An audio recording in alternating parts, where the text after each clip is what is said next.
우리 함께 말씀 보도록 하겠습니다. 요한복음 1장 14절 말씀이에요.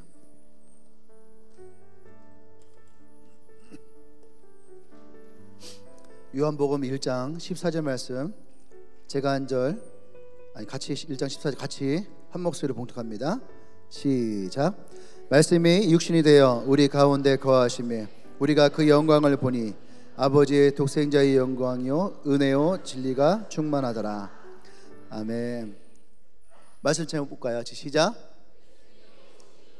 예수님이 오신니요. 그 아래 부제가 있죠. 아직 시작. 네. 예수님이 오셔서 우리에게 무엇을 가르쳐 주셨는가?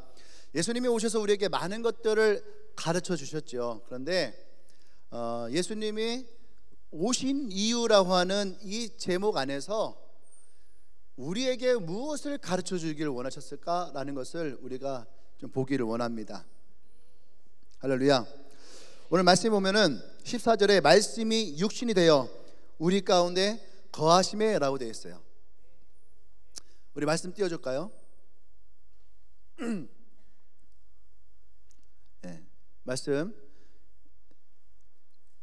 이거 말고 1장 1절 같이 시작. 태초에 말씀이 계시니라. 이 말씀이 하나님과 함께 계셨으니 이 말씀은 곧 하나님이시니라. 할렐루야. 네.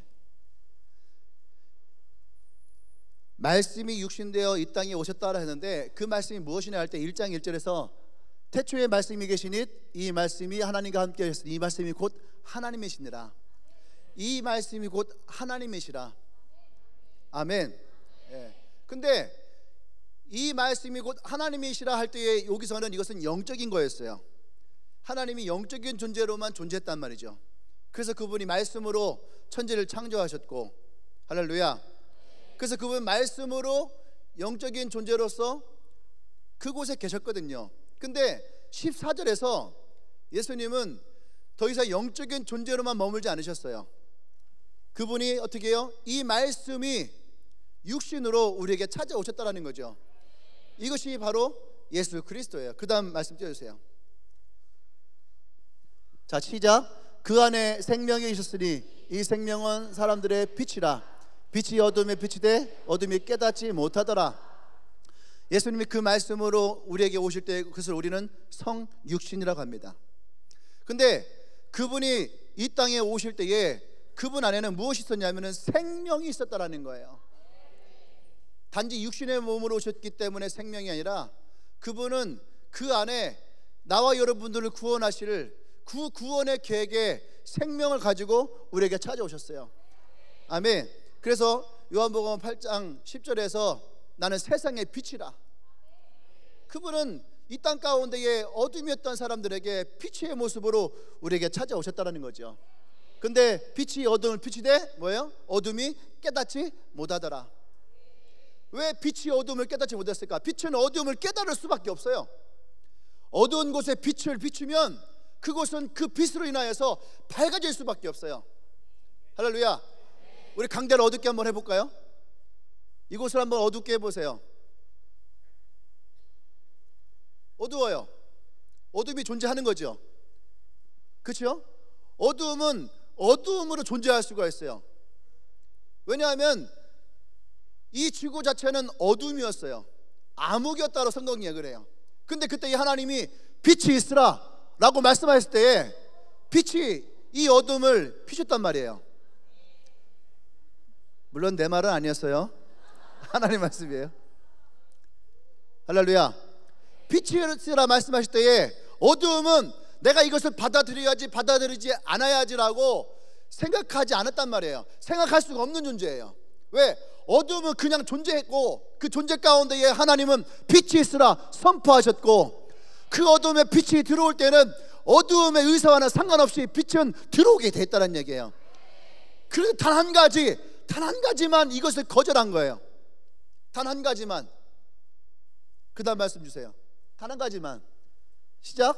그가 세상에 계셨으며 세상은 그로 말미암아 지은 바 되었을 때 세상에 그를 알지 못하였고 자기 땅에 오매 자기 백성이 영접하지 아니하였으나 영접하는 자 곧 그 이름을 믿는 자들에게는 하나님의 자녀가 되는 권세를 주셨다. 단 한 가지의 어둠만이 그 이 빛을 받아들이지 못하고 깨닫지 못했다는 거죠. 근데 성경은 빛이 있으라, 어둠에 빛이 있으라 할 때에 그 어둠 안에 빛을 줄 때에 모든 어둠은 이 빛을 받아들였는데 단 한 가지 인간의 마음만, 인간의 어두운 마음만 이 빛을 받아들이지 못했어요.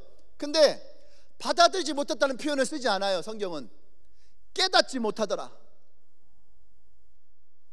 깨닫지 못하더라 이거예요. 왜 깨닫지 못하느냐? 오늘 여기서는 제가 말씀을 뺐지만 그들은 그 어두움 안에 자신의 죄로 인하여서 그 어두움에 있는 것을 택했어요. 우리의 마음이 어두움 안에 있는 것을 택해버린 거예요. 그러니까 빛이 찾아왔을 때에 그들은 그 빛을 필요로 하지 않았어요. 이스라엘은 오래전부터 예언되어 있는 말씀이 있어요. 하나님이 에덴 동산에서부터 아담과 하와를 창조하시고 인간을 향한 하나님의 사랑과 축복을 그들은 기억하거든요. 근데 아담의 죄로 말미암아 죄가 이 땅에 들어왔고 사람들은 타락을 했고, 그래서 이 백성들에게는 하나님의 구원자가 반드시 올 것이라고 하는 하나님의 예언을 붙들고 살아왔어요. 그것을 히브리어로는 메시아, 헬라어로는 그리스도, 그것을 기대하고 살았단 말이에요. 그래서 예수님이 이 땅에 그 예언대로 베들레헴의 마구간에 태어나셨고, 그래서 그분이 어떻게 해요? 나사렛으로 가서 그곳에서부터 유년기를 거치시고, 그리고 예언대로 이제 그분이 이 땅에 30살 되었을 때에 이제 그 사역의 길을 시작되었거든요. 할렐루야. 그리고 회개하라, 하나님 나라가 가까웠느니라, 이 말씀을 시작으로 예수님의 복음의 사역은 시작되어집니다. 그런데 사람들은 이 말씀을 믿지 않았다는 얘기예요. 예수님이 그들의 세상 가운데 찾아오셨지만 그들은 그 예수를 믿지 않았다는 얘기예요. 할렐루야. 아멘. 그럼에도 불구하고 예수님을 영접하는 자들에게 자녀가 되는 권세가 주어졌음을 선포합니다. 할렐루야. 그래서 오늘 14절 말씀 있는 거죠. 14절 말씀에 우리에게 뭐라고 말씀하십니까? 말씀이 육신되어 우리 가운데 거하심에, 이 말씀은 또 한 가지 의미가 있어요. 언약이라는 거예요. 언약. 하나님이 우리에게 주셨던 언약. 결코 내가 너를 버린 것이 아니다. 내가 너를 포기한 것이 아니다. 할렐루야. 세상 죄를 지고 갈 그 어린 양과 같은 그 구원자를 내가 너희들에게 보낼 것이다. 그 요한복음 3장 16절에서 하나님의 마음은 그대로 표현됩니다. 하나님이 세상을 이처럼 사랑하사 스스로 그 십자가에 매달려 우리를 구원할 만큼 우리를 사랑하셔서 단 한 명도 하나님의 백성이 멸망치 않고 영생을 얻게 하기 위해. 근데 하나님은 그것을 단 한 단어로 표현합니다. 왜? 무엇 때문에? 사랑. 사랑이라는 그 한 단어로 주님은 이 모든 것을 표현을 해요. 할렐루야. 말씀이 육신되어 오셨던 가장 중요한 핵심은 하나님이 나와 여러분들을 사랑하셔서 이 땅을 사랑하셔서 이 세상을 사랑하셔서 이곳에 오셨다는 거죠. 그럼 우리는 이 말씀을 통해서 예수님이 이 땅에 오신 이유를 찾아야 되는 거죠. 첫 번째는 바로 구원하시기 위해서, 나와 여러분들을 구원하시기 위해서 이 땅에 오셨다는 거죠. 이것은 언약이었고 또 약속이었고 이 땅에 오신 가장 중요한 목적이었어요. 아멘. 사람들은 물어, 왜 예수님이, 하나님이 인간의 모습으로, 사람의 모습으로 오셨을까? 그의 대답은 단 한 가지예요. 우리를 구원하시기 위해서. 아멘. 예. 죄로 죽을 수밖에 없었던 나와 여러분들, 하나님을 모르고 살아갈 수밖에 없는 그 인생들에 대해서 주님은 그 인간의 육신의 모습으로 오셔서 나와 여러분들을 구원하시기 위해서. 아멘. 두 번째는 우리가 구원에 대해서는 많은 얘기를 했기 때문에 다른 설교들 여러분만 참조해 주시고요. 두 번째는 이 중요한 거예요. 두 번째는 뭐냐? 왜 예수님이 인간의 모습으로 오셨을까? 두 번째는 하나님을 보이시기 위해서. 하나님을 우리에게 보이시기 위해서. 여러분, 신약과 구약의 가장 큰 차이는 뭐냐면 우리가 하나님을 대면할 수 있느냐 대면할 수 없느냐예요. 하나님이 그의 백성에게 나타날 때는 두 가지, 하나는 축복, 하나는 저주. 이해되시죠? 여러분의 부모님이 여러분에게 전화하는 건 딱 이유는 딱 두 가지예요. 하나는 축복, 하나는 저주. 이해되시죠?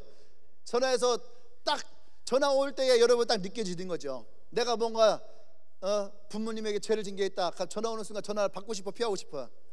피하고 싶어요. 피하고 싶어요. 마치 뜨거운 여름날에 그 태양을 보고 피하고 싶어 이렇게 하는 것처럼 여러분들이 태양 보면 피하고 싶지 않아요? 피하고 싶은 것처럼. 근데 여러분 생일날에 부모님 전화가 와요. 어떻게 피하고 싶어요? 받고 싶어요? 왜 그럴까? 용돈 주니까. 오늘은 기분 좋은 날이니까 엄마에게 조금 더 달라고 할 수 있는 특권이 생기니까. 이스라엘 백성에게도 마찬가지였어요. 하나님을 대면한다는 것은 이 백성들에게는 사실은 율법적으로는 죽음을 의미하는 거죠. 근데 그럼에도 불구하고 하나님의 백성들에게 하나님 대면할 때가 생겨요. 근데 이들은 어떤 상황이든지 그 하나님을 대면하는 것이 두려움이에요. 그러니까 하나님을 본다는 건 두려움이에요. 그래서 이 구약에서는 하나님의 이름을 이불에 거론할 수가 없어요. 그러니까 하나님을 믿지만 그들은 하나님과 거리가 멀어요. 하나님은 지금 우리가 얘기하는 거 느끼는 것처럼 나와 함께 하시고 나와 가까이 계시는 분이 아니에요. 하나님 저 멀리 계시고 하나님은 우리를 심판하시는 분이에요. 그것이 뭐냐? 율법이라는 거예요. 율법. 하나님은 율법을 그의 백성에게 주실 때에 심판하시기 위해서 율법을 주신 것이 아니에요. 하나님은 그의 백성과 관계를 맺기 위해서 율법을 주신 거예요. 할렐루야. 그 율법을 가지고 이 백성과 하나님 사이에서 어떻게 하면 우리가 더 잘 지낼 수 있을까? 이것이 율법이 가진 진정한 목적인데 그 율법을 인간들은 하나님과 인간의 사이를 갈라놓았단 말이에요. 그리고 그 율법이 나와 하나님으로부터 어떻게 담을 쌓게 만들고 그 백성들은 하나님을 바라볼 수 없고 두려움의 존재로만 느끼게 되어진, 그러니까 그들에게 구원은 꿈을 꿀 수 없는 거예요. 할렐루야. 그때에 예수님이 우리에게 찾아오신 거죠. 그러니까 보세요, 성경에서 저는요 왜 이 질문이 있을까 생각을 했어요. 바리새인들 율법학자들이 예수님께 와서 물어요. 우리에게 새 계명을 주십시오. 왜 그들이 율법을 새 계명을 달라 했을까? 왜냐하면 그들은 이미 율법이 있단 말이에요. 율법이 있고 율법 안에 살고 있어요. 근데 그들도 역시 갇혀 있더라는 거예요. 그들도 아무리 노력해도 다다를 수 없는 하나님, 인생을 오직 내가 하나님에게 다다르기 위해서 살아가지만 여전히 우리는 그 제자리에서만 맴돌 수밖에 없는 인생. 그러니까 그들도 답답함이 있는 거죠. 근데 그 예수님이 찾아왔어요. 여러분 성경을 보시면은 어떤 선지자에게 율법을 달라가는 사람이 없어요. 모세에게조차도 율법 달라가지 않았단 말이에요. 모세도 하나님으로부터 율법을 받아온 사람이지 모세에게 없는 율법을 달라고 하지 않았단 말이에요. 근데 제 마음 안에 뭐냐면 이 바리새인들과 율법학자들도 예수님이 누군지 알았다는 거예요. 저분이 메시아라는 걸 알았다는 거예요. 하지만 그들의 부류가, 그들의 집단이 이 예수님을 거절한 거죠. 그러니까 그들이 와서 우리에게 새 율법을 주십시오, 새 계명을 주십시오. 그때 주님 뭐라 말씀하십니까? 하나님을 사랑하고 이웃을 사랑하라. 이것이 모든 선지자의 강령이니라. 할렐루야. 아멘. 그때 그들은 아마 그 마음 가운데에 새로운 길을 발견했을 거예요. 여러분 예루살렘이 어떻게 그렇게 빠르게 복음이 접어들 수 있었을까? 이미 예수님의 이 복음이 수많은 사람들 가운데 스며 들어왔던 거죠. 예수님이 이 땅에 오신 것, 그것은 바로 하나님이 어떠한 분이신지를 그들에게 보이시는 거예요. 아멘. 사람들은 종종 그런 얘기를 합니다. 하나님을 보여주면 내가 믿을게. 여러분 친구들 그런 친구 있잖아요. 야 하나님이 있으면 내가 하나님 내가 보면 내가 믿을게. 네가 하나님 있다 증거 내가 되면은 내가 믿을게. 이런 사람들이 있어요. 그러면 여러분 어때요? 한 대 치고 싶죠? 막 입을 찢어버리고 싶고. 근데 여러분 그러지 말아요. 왜냐하면 그들이 하나님의 존재를 부정하지 않는다는 거예요. 하나님을 만날 수 있는, 하나님을 알 수 있는, 하나님 볼 수 있는 길이 없어서, 방법이 없어서 하나님을 믿지 못하고 있을 뿐이에요.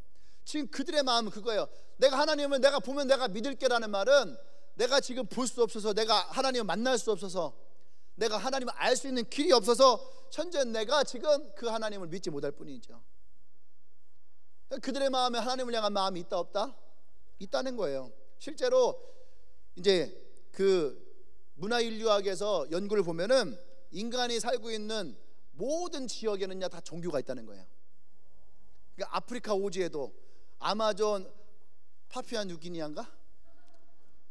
하여튼 그런 나라 있어요. 그게 아마존 저 안에 있는 밀림에 있는 곳이거든요. 거기에도 종교가 있어요. 파푸아 뉴기니아 같은 데는요 놀라운 역사가 있어요. 그게 뭐냐면 미국 선교사들이 아마존에 가서 성경을 번역해 준 일을 하는 사람들이 있었는데 이제 어느 동네에 가서 성경 번역을 해 주는 거예요. 근데 이 얘기니까 이건 생략. 근데 성경 번역해 주는데 한 2주 정도 걸리는 곳에서부터 걸어온 부족이 있는 거예요. 부족이 와서 이 선교사를 만나는 거예요. 와서 뭐라고 하냐면은 우리 부족이 와서 복음을 좀 전해주라. 우리도 성경을 만들어주라 그러더라는 거예요. 그러니까 여기가 지금 다 하려면은 한 3개월에서 6개월이 걸린다. 그 뒤에 너희들 마을에 가겠다 약속을 하고 이제 길을 안내해 줄 사람을 두고 나머지는 갔어요. 그리고 이제 그곳에 성경을 그들의 언어를 번역을 해주고 이제 그 사람을 쫓아서 그 부족을 간다. 한 2주가 걸리더라는 거예요. 2주가 걸려서 그 부족에 딱 가는데 마을 한가운데에 십자가가 있는 교회가 있더래요.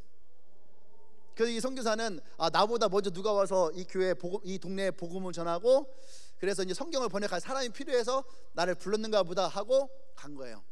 갔는데 딱 가서 얘기를 했어요. 어떤 선교사가 여기 왔었냐 물었더니 선교사는 당신이 처음이라는 거예요. 무슨 말이냐, 마을 한가운데에 교회가 있는데. 그랬더니 그거는 선교사가 온 게 아니라 예수님이 오셨다는 거예요. 예수님이 와서 우리에게 복음을 줬고 우리가 그 예수님을 믿고 그래서 우리가 십자가 가지고 교회를 쳐놓고 근데 우리가 성경이 없어서 소문을 듣고 당신을 찾아가는 거다. 근데 이런 일들이요 세계 곳곳에 있습니다. 근데 제가 하고 싶은 얘기는 뭐냐면 인간이 있는 모든 곳에는 다 종교의 흔적이 있어요. 이렇게 초월적으로 예수님이 역사하시는 것도 분명히 있습니다. 사람들이 위험에 닥쳤을 때에 정말로 자기의 힘으로 해결할 수 없는 어떤 상황을 만날 때에 그때에 사람들은 기도합니다. 어떤 사람은 큰 나무 밑에서 기도하고 어떤 사람은 큰 바위 밑에서 기도하고 그죠? 어떤 사람은 물 떠놓고 기도하고 어떤 사람은 해 앞에서 기도하고 어떤 사람은 달 밑에서 기도하고 어떤 사람은 담벼락 밑에서 기도하고 어떤 사람은 뭘 만들어 놓고 거기다 기도하고 기도해요. 어떤 신을 찾는 거죠. 왜 그럴까요? 그들의 마음 안에는 무의식적으로 찾아가는 곳이 있다는 얘기예요. 무의식적으로 그들의 마음에 하나님이면 모르지만 하나님의 존재를 느끼는 어떤 영적인 감각이 그들 안에 있다라는 거예요. 할렐루야. 왜 그럴까요? 다른 곳에서 이걸 찾을 수가 없어요. 왜? 보세요. 사람이 왜 종교를 만들고 신을 만들 것이냐에 대한 답은 대부분 다 뭐로 가냐면은 약해서, 결핍으로, 부족해서, 열등하니까. 근데 왜 그것이 신을 향하느냐에 대한 답은 그 어디에도 없다는 얘기예요. 약하면 약한 대로 가면 될 거 아니에요. 결핍이면 결핍을 채우러 가면 되는 거 아니에요. 근데 왜 그것이 종교라는 거와 신이라는 것을 향해서 가냐 이거죠. 이것에 대한 답을 주는 것은 단 한 가지도 없어요. 이 질문을 던지잖아요. 왜? 인간은 본질적으로 약하기 때문에 어떤 것을 의지하기 위해서 신을 찾는 것이다. 그래 종교를 만드는 것이다. 그렇게 얘기하지 왜 인간이 신을 찾고 종교를 찾는지에 대한 답은 없어요. 그런데 성경에는 그것이 기록되어 있다는 얘기예요. 왜 그러냐? 하나님이 인간을 만들 때에 하나님이 형상과 모양대로 만들었다는 얘기예요. 하나님의 성품을 집어넣고 하나님의 마음으로 인간을 창조했다는 얘기예요. 그러니까 사람의 마음 안에는 하나님의 마음이 있는 거죠. 할렐루야. 그렇기 때문에 사람은 하나님을 떠나 있지만 여전히 그 마음 안에 나를 창조한 하나님에 대한 영적인 감각이 있어요. 그래서 우리 안에 그 마음이 비어 있는 거예요. 그러니까 사람이 이 허한 마음을 비우기 위해서 쇼핑도 하고 술을 먹고 마약도 하고 모든 것으로 채우려고 하지만 이것은 육적인 것으로는 영적인 것을 채울 수가 없더라는 거죠. 할렐루야. 그러니까 인간 스스로가 육적인 것이 안 된다는 걸 깨달으니까 이들이 영적인 것을 찾아요. 그러니까 점을 치는 것이고 뭔가 의지하기 위해 찾아가는 거예요. 근데 성경에서는 우리에게 분명히 말합니다. 하나님이 우리를 창조했고 창조할 때에 흙으로 빚으시고 생기를 그 후에 불어 넣으실 때에 하나님은 나의 형상과 우리의 형상과 우리의 모양대로 너를 창조했다. 그것이 바로 우리라는 거예요. 할렐루야. 아멘. 사랑하는 여러분, 우리에게는 하나님이 영적인 존재를 느낄 수 있는 감각이 있다라고 얘기했습니다. 그러나 많은 사람들이 그 하나님을 알 길이 없는 거예요. 하나님을 떠나 있기 때문에 알 길이 없는 거죠. 하나님을 찾을 수가 없는 거예요. 그래서 예수님은 이 땅 가운데 우리에게 찾아오셨다는 겁니다. 그 모습을 우리에게 보이시기 위해서. 레디컬이라는 책이 있어요. 레디컬이라는 책, 그 책에 보면은 인도네시아에서 불교 사원 지도자와 이슬람 리더를 이 목사님이 만나서 셋이서 얘기하는데, 불교와 이슬람이 자신의 본질적인 공통점을 찾아요. 그게 뭐냐면 그들은 결국 산 위에 있는 시인을 찾아간다. 너가 올라가는 게 다르고 네가 올라가는 게 다르지만 우리는 결국은 저 위에서 만나게 될 것이다 라고는 얘기를 해요. 근데 이 목사님은 그 말씀에 동의할 수가 없는 거예요. 왜냐하면 저 산 위에 올라갈 수 있는 사람이 과연 몇 있을까? 저 산 위에까지 그 신이 계신 곳까지, 그러니까 신이 계신 곳은 뭐예요? 그 신이 이야기하는 수준에까지 올라갈 수 있는 인간이 과연 몇이 있을까? 그 신의 수준까지 도달할 수 있는 사람이 과연 몇 명이 있을까? 에 대한 답을 줄 수가 없는 거죠. 그래서 이분이 얘기합니다. 만약에 그러면 그 신이 그 산에 내려와서 올라갈 수 없는 그 사람들을 위해서 이 땅 가운데에, 그 동네 가운데 내려올 수 있다면 어떨까요? 할 때에 그들은 뭐라고 하냐, 영어적 표현이지만 환상적인 일입니다. 환상적인 일입니다. 그래서 얘기했어요. 그분이 바로 예수 그리스도입니다. 내가 당신들에게 그 예수님을 가르쳐 드릴까요? 라고 하는 대사가 나와요. 근데 그 내용을 통해서 알 수 있는 건 뭐냐면, 사람은 절대로 절대자에게 도달할 수 없다. 사람의 능력으로는 그 절대자에게 도달할 수 없다는 거예요. 그 어떤 인간도 신에게 다다를 수 없다는 얘기예요. 할렐루야. 어쩌면 그거는 우리도 마찬가지였어요. 구약시대에 살던 우리들도 마찬가지였어요. 사람이 그 하나님에게 다다를 수가 없었어요. 모세조차도 하나님 앞에 다다를 수가 없었어요. 그런데 예수님이 이 땅에 스스로 내려오실 때에 그 모습을 우리에게 보이십니다. 아멘. 하나님의 모습이 어떤 것인지, 왜곡되어 있는 인간들의 시선과 인간들의 마음 안에 진짜 너희들 창조한 창조주의 마음이 어떤 것인지, 그 모든 왜곡을 주님은 다 바로잡기 위해서 오셨다라는 거예요. 그래서 우리에게 새 계명을 주신 거예요. 할렐루야. 아멘. 예수님 제자에게 하신 말씀 볼까요? 요한복음 7장 말씀. 자, 읽어 시작. 너희가 나를 알았더라면 내 아버지도 알았으리로다. 이제부터는 너희가 그를 알았고 또 보았느니라. 빌립이 이르되 주여 아버지를 우리에게 보여 주옵소서. 그리하면 촉하겠나이다. 예수님 말이죠. 예수께서 이르시되 빌립아, 내가 이렇게 오래 너희와 함께 있었는데 네가 나를 알지 못하느냐? 나를 본 자는 아버지를 보았거늘 어찌하여 아버지를 보이라 하느냐? 내가 아버지 안에 거하고 아버지는 내 안에 계신 것을 내가 믿지 아니하느냐? 내가 너희에게 이런 말을 스스로 하는 것이 아니라 아버지께서 내 안에 계셔서 그의 일을 하시는 것이니라.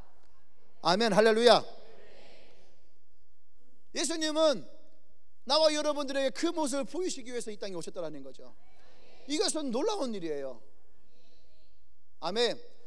그분이 왜 인간의 육신을 가지고 이 땅에 오셨을까?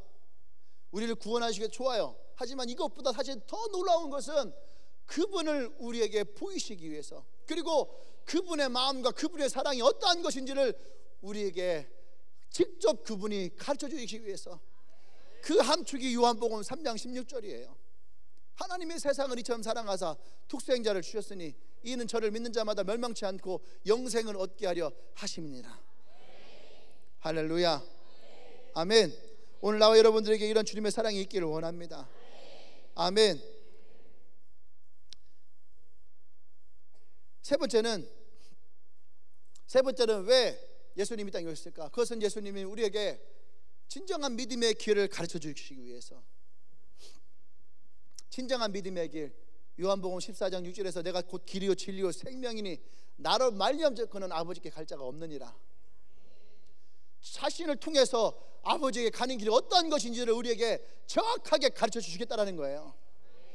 그 말은 뭡니까? 지금 너희가 가고 있는 길이 옳다라는 거예요? 그렇지 않다는 얘기예요. 그러니까 우리가 가야 될 길은 예수를 바라보고 가야 되는 길이죠. 아멘. 요한복음 13장 15절 보세요. 자, 시작. 시작. 내가 너에게 행한 것 같이 너희도 행하게 하려 하여 본을 보였노라. 내가 너희에게 행한 것 같이 너희도 행하게 하려 본을 보였노라. 예수님이 이 땅에 오신 것은 예수님이 먼저 그 길을 가시면서 어떠한 길이 옳은 길인지를 우리에게 보이시기 위해서 먼저 그 본을 우리에게 보이셨다라고 하는 거예요. 아멘. 네. 그것이 주님들이 제자들에게 보이셨던 삶의 모습이에요. 그 다음 말씀 볼까요? 자, 시작.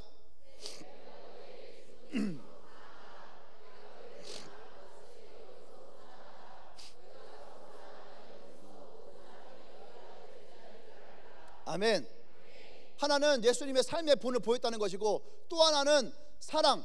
예수님이 내가 너희를 어떻게 사랑했는지 그 사랑을 통해서 너희가 이 사랑을 하면 너희가 나의 제자인 것을 알게 될 것이다. 아, 근데 이거 참 어려운 말씀이에요.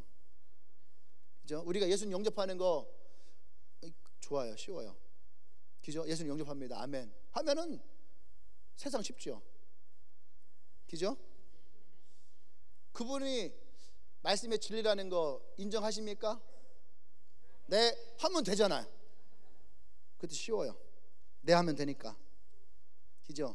그런데 이렇게 주님처럼 살 수 있겠습니까? 아, 그건 좀 여기에서 이제 우리가 문제가 생기는 거죠. 왜 그럴까요? 많은 크리스천들이 신앙과 삶이 구별되어 있기 때문에 그래요. 분리되어 있으니까. 예수님은 그의 삶이 신앙이었고 신앙이 곧 삶이었고, 아멘. 그러니까 그분이 가는 길이 진리였고 복음이었고 생명이었고, 근데 내가 가는 길은 진리가 아닌 길도 많고 복음이 아닌 길도 많고 생명이 아닌 길도 알면서도 갈 때가 많단 말이에요. 그러니까 이것이 나에게서 분리가 되어버리는 거예요. 그죠? 옛날에 스파이더맨 보셨나요? 스파이더맨에서 어떤 이상한 놈이 딱 들어오니까 걔가 뭐가 돼요? 블랙 스파이더맨이 되잖아요. 그죠? 블랙 스파이더맨이 돼요. 근데 그 블랙 스파이더맨이 원래 스파이더맨이 정해놓게 했던 그 길을 가지 않아요. 그죠? 그러니까 그에게서 어떤 게 그것을 뽑아내죠. 분리시키죠. 근데 마치 우리는 정반대인 것처럼 우리의 삶에 예수 그리스도의 것을 뽑아내, 그래서 우리가 그 진리의 길을 가지 못하게 하는 그런 모습을 우리는 볼 때가 많이 있습니다. 성경에 보면 나더러 주여 주여 하는 자마다 천국에 다 들어갈 것이 아니요 다만 하늘에 계신 내 아버지의 뜻대로 행하는 자여야 들어가리라. 아멘. 그러니까 여러분, 이것은 우리에게 시사하는 바가 상당히 커요. 세례 요한이 바리새인들 앞에 이미 너희의 나무에 도끼가 놓여져 있다. 놓여졌다는 거 시간 문제라는 얘기예요. 언제든지 너 이거 도끼를 짜갖고 너라고 하는 나무 잘라버려서 불에다 던져버 태울 수 있다 이거예요. 시간 문제. 그렇게 세례 요한이 바리새인들에게 독소를 퍼붓거든요. 이 독사의 자식들 하면서 막 이렇게 막 퍼붓단 말이에요. 근데 예수님의 이 말씀도 결코 그거 뒤지지 않습니다. 네, 결코 뒤지지 않아요. 이 말씀을 누구에게 했을 것 같아요? 이 말씀 누구에게? 주여 주여 하는 자들에게 했다는 얘기예요. 주여 주여 하는 자마다 다 천국에 들어갈 것이 아니요 라고 할 때에 이 말을 누구에게 했냐면은 주여 주여를 안 하는 사람들에게 하는 것이 아니에요.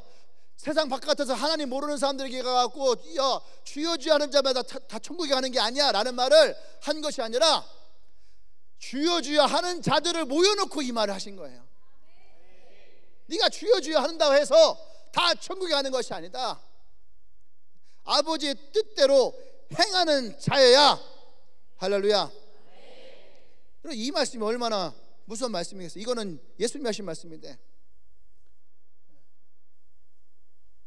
우리의 삶과 우리의 신앙이 분리되어서는 결코 안 된다는 얘기예요. 그래서 예수님이 진짜 믿음의 삶이 어떤 것인지를 직접 보이시기 위해서 오셨다는 거예요. 아멘. 그래서 예수님이 보신 첫 번째가 뭐냐면 우리는 예수 그리스도가 가신 길대로 갈 수 있어야 돼요.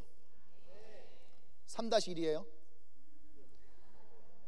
헷갈리시는 분들은 저희가 항상 헷갈렸거든요. 우리 목사님이 옛날에 어릴 때 첫째로, 둘째로, 셋째로, 근데 또 하다 보면 또 첫째로, 둘째로, 셋째로, 또 첫 번째로, 두 번째로, 세 번째로. 대체 어디가 첫 번째고 두 번째고 세 번째인지 정말 헷갈렸어요.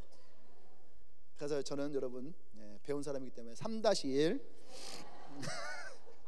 그리스도를 본받아서 우리는 갈 수 있어야 됩니다. 예수님이 이 땅에 오신 이유는 첫 번째 복음을 전하기 위해서요. 그래서 주님은 복음의 길을 가셨죠. 그렇죠? 그러니까 우리도 복음의 길로 갈 수 있어야 됩니다. 아직 예수를 알지 못한 자들 나갈 수 있어야 돼요. 예수의 복음은 유대인에게 머물지 않았죠. 이방인들에게까지도 이 복음이 전해졌고 오늘날 나와 여러분들에게 찾아왔어요. 우리가 이 복음에 담을 쌓으면 안 된다는 얘기예요. 아멘. 지금 교회가 많은 욕을 먹는 것 중에 하나가 뭐냐면 교회가 담을 쌓고 있다는 거죠. 그들만의 리그를 진행 중이라는 얘기예요. 그것이 아니에요. 우리 담을 허물고 정말로 예수님이 가셨던 그 길대로 우리는 갈 수 있어야 돼요. 예수님이 유대인이셨지만 예수님은 예루살렘에 머물지 않았어요. 거의 얘기했죠. 예루살렘에 머물지 않았어요. 예수님은 거의 어디예요? 이방 땅 가운데 행하셨어요. 예루살렘은 예수님이 예언대로 하셔야 될 일을 위해서 가신 것이지, 내보니까 예수님이 예루살렘에서 딱히 뭐 기적 같은 거 안 일으키세요. 주로 예수님이 다른 곳에 가서 베단이라든지 갈릴리라든지, 그죠? 또 뭐 두루와 시돈이라든지 이런 곳에 가셔서 가버나움 이런 데 가셔서 주님이 기적을 다 행하셨지, 예루살렘에 가셔서 예수님이 기적을 행하죠. 예루살렘에 가서 어떻게 했어요? 성전에 있는 판을 뒤엎고 나가 이 자식들아, 주여지게 하는 자마다 천국 갈 게 아니라고 막 이런 거 얘기하시고, 그러셨던 것 같아요. 그러니까 우리는 진짜 가야 될 곳에 가야 된다는 얘기예요. 그러니까 우리끼리 머물러 있는 것을 너무 좋아하지 말라는 얘기죠. 정말 우리가 가야 될 곳, 이 복음을 가지고 나가야 되는 거죠. 그래서 마태복음 28장 19절에서 너희는 가서 모든 족속 제자를 삼으라. 이것이 예수님이 우리에게 하셨던 마지막 당부의 말씀이거든요. 아멘. 우리가 복음을 듣고 믿지 않은 자들 향해 나가는 것은 바로 주님이 우리에게 가르쳐준 믿음의 길이라는 것을 기억하십시오. 3-2 이것은 뭐냐? 예수님의 사랑을 본받으라. 사랑을 본받으라. 내가 너희를 사랑한 것 같이 너희도 서로 사랑하라. 근데 여기서 말하는 사랑은 무슨 사랑일까? 예수님이 십자가에 자신이 달려서, 독생자 예수 그리스도가 십자가에 달려 죽으셔서 우리를 구원하시고 사랑했던 것처럼 그렇게 우리를 사랑하는 그 사랑은 뭘까? 그 우리는요 알죠. 여러분, 이 사랑은요 우리가 얘기하는 건 흔히 육적인 사랑도 아니고, 그죠? 또는 뭐 이렇게 머리가 플라티닉 사랑도 아니고, 또 우리가 흔히 아가페적 사랑 이렇게 해요. 아가페 사랑은 뭐예요? 우리가 흔히 생각하는 아가페 사랑은 내 마음을 다하는 사랑, 진심을 다하는 사랑, 그렇게 얘기를 합니다. 거짓. 여기서 말하는 사랑은 우리가 말로만 사랑하는 것도 아니고 마음으로 가지고 있는 사랑을 얘기하는 것이 아니에요. 여기서 말하는 사랑은 진짜 희생과 헌신적인 사랑이에요. 몇 년 전에 대구에서 아직도 그 기사가 기억이 났는데, 아버지가 아파트에 화재가 났어요. 집에 자기 불에. 그랬더니 아버지가 두 딸을 코너에다 놓고선 자기가 이렇게 엎어 쓴 거예요, 이렇게. 그리고 이제 그 소방대에 들어와 진압을 하고, 아버지는 이미 뒤가 다 홀라당 탔죠. 그 병원에 이송했는데 아버지가 제일 먼저 깨어나서 했던 말이 뭐냐면은, 딸들 얼굴은 어때? 두 딸인데 두 딸 얼굴은 어때? 그 두 딸의 얼굴, 자신의 뒷모습 다 태우면서도 두 딸의 얼굴을 지켰던 아버지. 이것이 뭐예요? 희생적인 진짜 사랑의 모습이라는 거예요. 아멘. 이게 진짜 모습이라는 거죠. 우리가 하고 있는 사랑 어떤 것일까? 여러분 사랑해야 됩니다. 아멘. 저 사랑할 거예요. 여러분 서로 사랑하셔야 돼요. 옆 사람 보고 사랑할게요. 이런 건 얼마든지 하죠. 당신은 사랑받기 얼마든지 하죠. 감사해요. 얼마든지 할 수 있어. 이런 사랑들은 우리는 얼마든지 할 수 있어요. 근데 예수님은 그런 사랑이 아니에요. 내가 너희를 사랑한 것 같이. 그러니까 예수님의 사랑이 어떤 것이냐? 그러니까 예수님의 사랑을 내가 정말로 경험해야 된다는 얘기예요. 근데 예수님의 사랑을 경험하지 않으니까 예수님의 사랑을 몰라요. 예수님의 사랑을 모르니까 예수님과 같은 사랑을 할 수가 없는 거야. 예수님의 사랑이 어떤 사랑이에요? 정말 희생적인 사랑이란 말이에요. 그 몸 보세요. 예수님의 사랑 어떤 사랑이에요? 예수님이 여러분 단지 구원만을 위했다면 예수님, 저는 그런 생각했거든요. 단지 인간을 구원하기 위해서 예수님이 그 십자가를 지실 필요가 있을까? 예수님은 신인데 신적인 방법으로 구할 수 있는 방법은 얼마든지 있지 않았을까? 근데 예수님은 자신의 몸을 십자가에 드리면서 우리를 구원하셨단 말이에요. 근데 그 주님이 내가 너희를 사랑한 것 같이 라고 했단 말이에요. 근데 사람들은 그런 마음을 가지죠. 꼭 그렇게까지 해야 될까? 누가 막 희생하고 헌신하면 꼭 그렇게까지 해야 될까? 근데 우리는 뭐라 했어요? 예수님을 사랑한 것 같이 나도 사랑할 겁니다. 그렇게 얘기했는데 우리는 뭐야? 꼭 그렇게까지 해야 될까? 자기 스스로에게도 내가 꼭 저렇게까지 할 필요가 있을까? 그런 생각하지 않아요? 누군가 희생하고 헌신하는 거 보면서 좋긴 한데 꼭 저렇게까지 해야 될까? 당신 예수님의 사랑 받았잖아요. 당신 이렇게 좀 하시면 안 됩니까? 나 이제 예수 믿었는데 내가 꼭 저렇게까지 해야 될까? 우리는 이런 얘기를 해요. 근데 예수님 뭐라 합니까? 그렇게 해라 하지 않아요. 내가 너희를 사랑한 것 같이 너희도 서로 사랑하라. 너희가 서로 사랑하면 세상 모든 사람들이 너희가 내 제자인 줄 알리라. 할렐루야. 그래서 사랑은 모든 허다한 허물을 덮는 거예요. 나의 죄도 나의 상처도 나의 허물도 사랑은 덮는 거예요. 예수님은 그렇게 십자가에서 우리의 죄와 상처와 허물과 저주를 담당하시고 주님은 우리를 사랑하셨잖아요. 근데 우리는 무슨 마음이에요? 그것을 보고 어떻게 해요? 꼭 그렇게까지 해야 될까?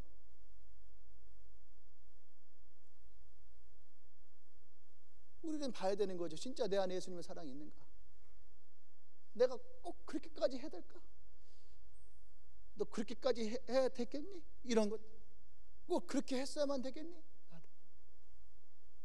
근데 우리는 이 질문에 예수님이 나를 사랑하셨다라고 하는 이 사랑을 비추어서 본다면 우리의 사랑이 어떤 것인지를 우리는 알 수 있죠. 내가 진짜 예수님의 사랑을 가지고 있는 사람인가? 그럼 여기서 다시 여러분들에게 한 가지 질문을 드려요. 제목 띄워주세요.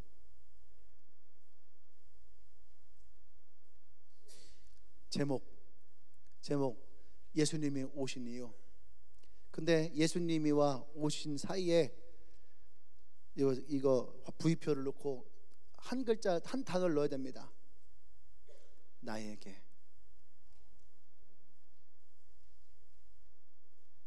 예수님이 나에게 오신 이유. 예수님이 나에게 오신 이 이유를 내가 찾으면 우리는 오늘 이 설교의 답을 찾을 수 있어요. 나의 죄와 나의 허물과 나의 상처와 나의 초조를 담당하시기 위해서 주님이 오셨습니다 라고 하면 이 고백이 나에게서 분명하게 일어나면 우리는 그 예수님의 사랑 안에 거하게 되죠. 또 그 이유가 여러분들을 가야 할 길로 여러분들을 가르쳐 줄 겁니다. 예수님이 그러셨거든요. 누가 너의 이웃이냐? 누가 너의 죄 가운데에서 너를 치료해 줬냐? 누가 너의 상처 가운데서 너를 치료해 줬냐? 누가 너의 허물을 덮어 주었냐?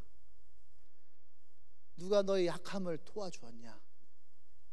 누가 너의 슬픔을 닦아 주었냐? 누가 너의 연약함을 돌봐 주었냐?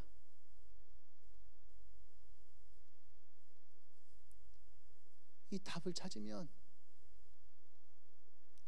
주님은 우리에게 그 길을 가르쳐줘요. 너도 이와 같이 하라. 기도합시다.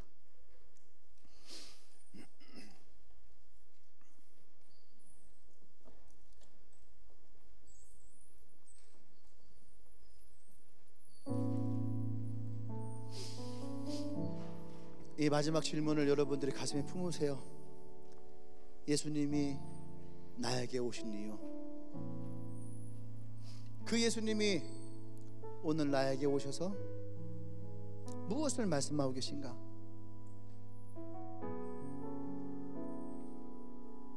우리는 누구나 다 사랑받기를 좋아합니다.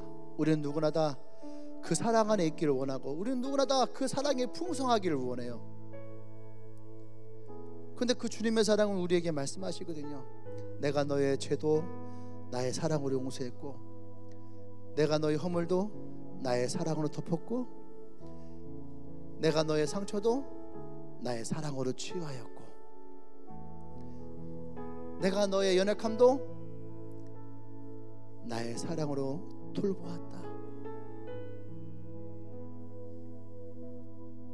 여러분 기억나십니까? 여러분들 죄 가운데에 눈물을 흘렸을 때에, 여러분들 상처 가운데에 괴로워 고통스러울 때에, 여러분들이 허물로 자신을 탓하고 원망할 때에, 내가 씻을 수 없는 상처라고 여겼던 그 상처 위에 예수님이 찾아오셨을 때에, 그때에 주님이 여러분들을 어떻게 사랑하셨는지,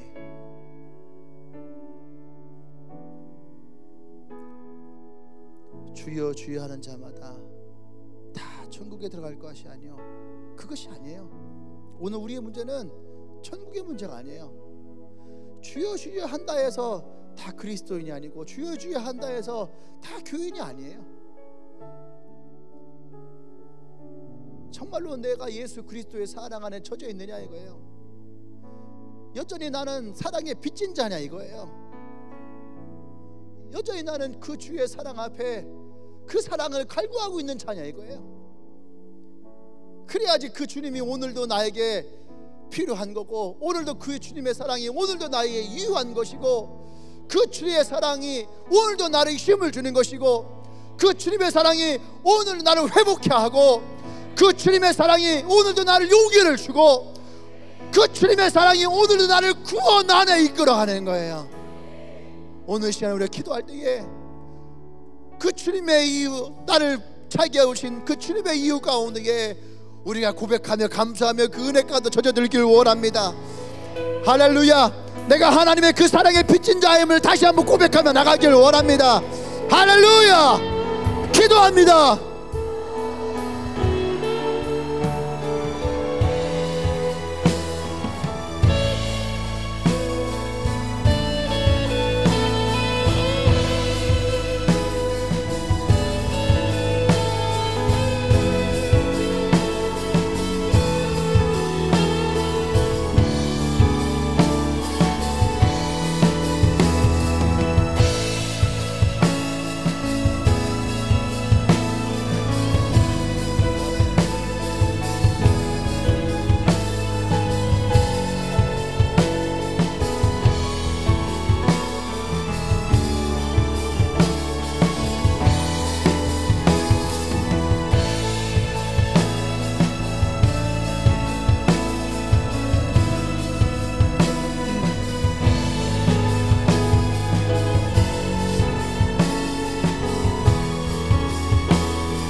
할렐루야.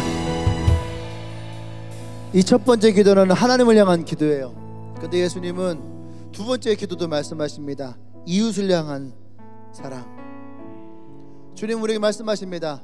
그냥 네가 나를 사랑해라, 내가 너를 사랑한 것 같이 너도 나를 사랑해라, 이러지 않았다는 얘기예요. 너희가 서로 사랑해라. 누구에게요? 바리새인들에게, 서기관들에게? 아니요. 그의 사랑하는 제자들에게,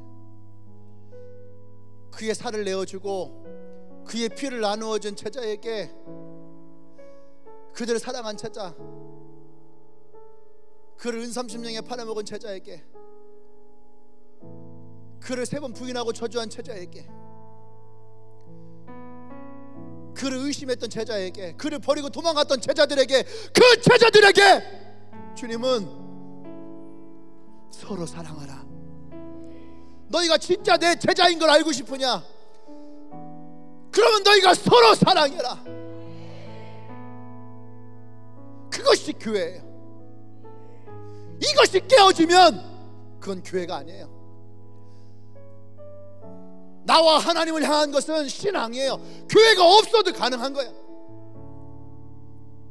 신앙생활은 서로 사랑하는 사람이 모였을 때에 그때가 교회가 형성되어지고 이루어지는 거예요.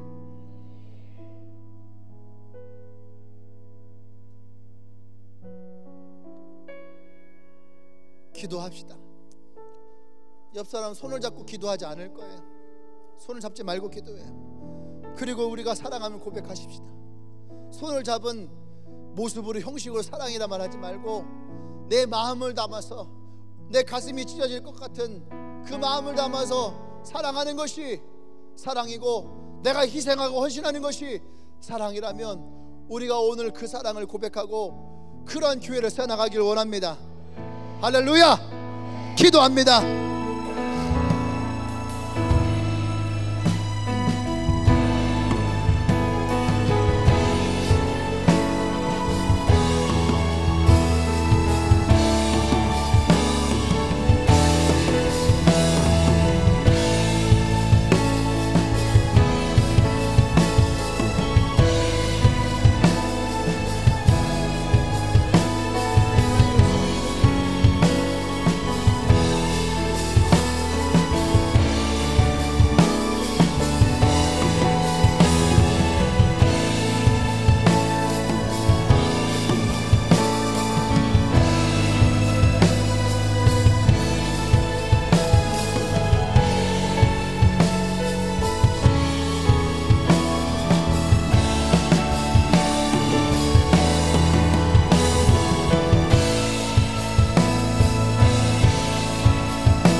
할렐루야. 주님, 그렇습니다.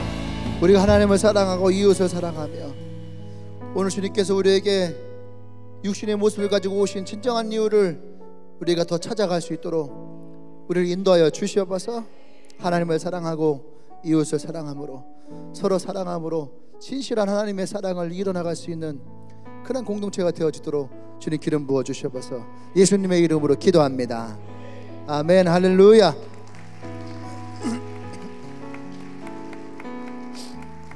아멘. 아멘. 네. 오늘 혹시 교회를 처음 오신 분 있나요? 예. 처음 오신 분들, 네. 오늘 환영하고요. 오늘은 따로 앞으로 모시진 않겠습니다. 예. 환영하고요. 여러분들 삶에도 혹시 아까 얘기했던 것처럼 하나님을 나도 모르게 구하고 찾을 때가 있어요. 그것은 분명한 것은 우리의 모든 사람들 안에는 하나님을 찾는 영적인 그 감각이 있다는 거죠. 왜냐, 우리는 영적인 존재니까. 오늘 여러분들이 그렇게 이곳에 오셨다면 꼭 주님을 만나시기를 축원합니다. 아멘. 네, 우리 포스트 엔카운터 수료식 간단하게 하도록 할게요. 오늘 47명이 포스트 엔카운터 수료했습니다. 네. 근데 저는 엔카운터가 너무 좋았다 그런 얘기를 많이 들었다가 포스트 엔카운터 들어갔더니 사람들이 포스트 엔카운터가 더 좋았다 이런 얘기들을 많이 하더라고요. 네, 그래서 저 더 기뻤습니다. 네, 감사하고요. 자, 이름을 우리 47명의 이름이 앞에 쭉 있는데 제가 부르지는 않겠습니다. 대신 오늘 47명 대표로 우리 수료식을 하도록 하겠습니다. 한 번도 이렇게 대표를 해본 적이 없을 것 같은데, 대표 김예지, 열미못의 김예지.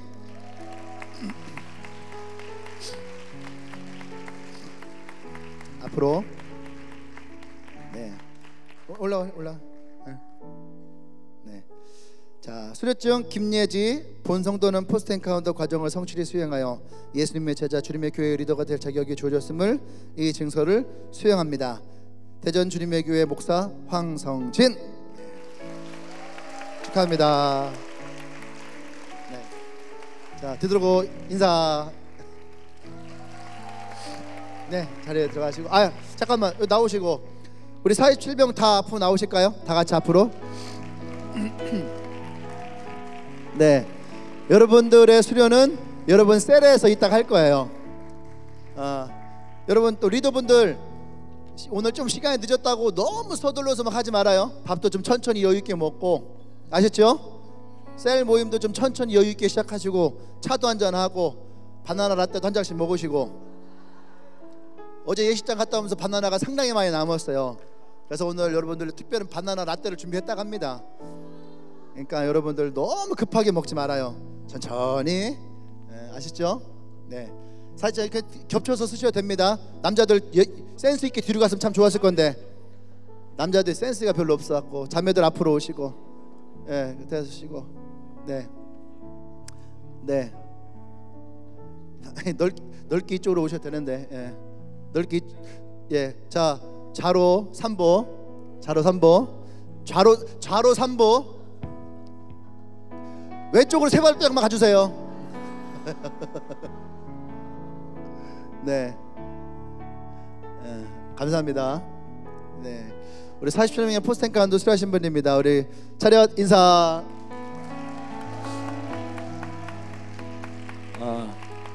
네, 그냥 한 분 한 분 다 수료증을 드리고 축하해주면 참 좋은데, 우리 리더들이 셀에서 하고 싶다고, 그리고 오늘 또 세례식도 있고 성찬식도 있고 그래서 오늘 이렇게 얼굴로만 보입니다. 대신 제가 기도하고 마칠 테니까 축하해 주실 분들은 나오셔서 마음껏 축하해 주시고 축복해 주시고, 또 안아주시고 사진 찍으시고, 그렇게 하고 밥 드시고 또 차도 드시고 세이먼도 하시고, 그렇게 하고 돌아도 가시고, 시간 되시면 저녁도 먹고, 그런 행복한 시간을 가지시길 바랍니다. 네, 생일빵도 하시고. 예, 기도하게. 주님 감사합니다. 47명의 포스트 엔카운터 수료자를 축복합니다. 하나님을 만나고 또 주를 만난 인생을 어떻게 살아가야 될지를 함께 나누고 고민하고, 또 우리가 함께 시간을 보냈습니다. 이제 주님의 교회 가족이걸 우리가 선포하고 고백합니다. 함께 공동체 가운데 교회를 세워가게 하시고, 하나님의 은혜를 더 나눌 수 있는 귀한 형제 자매들 되어지도록 주님이 은혜 베풀어 주셔서, 이제는 우주 예수 그리스도의 구속의 은혜와 하나님의 크신 사랑과 성령의 교통 역사하심이, 예수 그리스도가 나에게 오신 이유를 발견하며 그 주님의 사랑으로 사과하기를 고백한 주님께 모든 성도들 위에와 오늘 포스트 엔카운터 수료한 수료자들 위해, 또 세례받은 모든 영혼들 위해 지금부터 영원토록 함께 하시기를 간절히 축원하옵나이다. 아멘.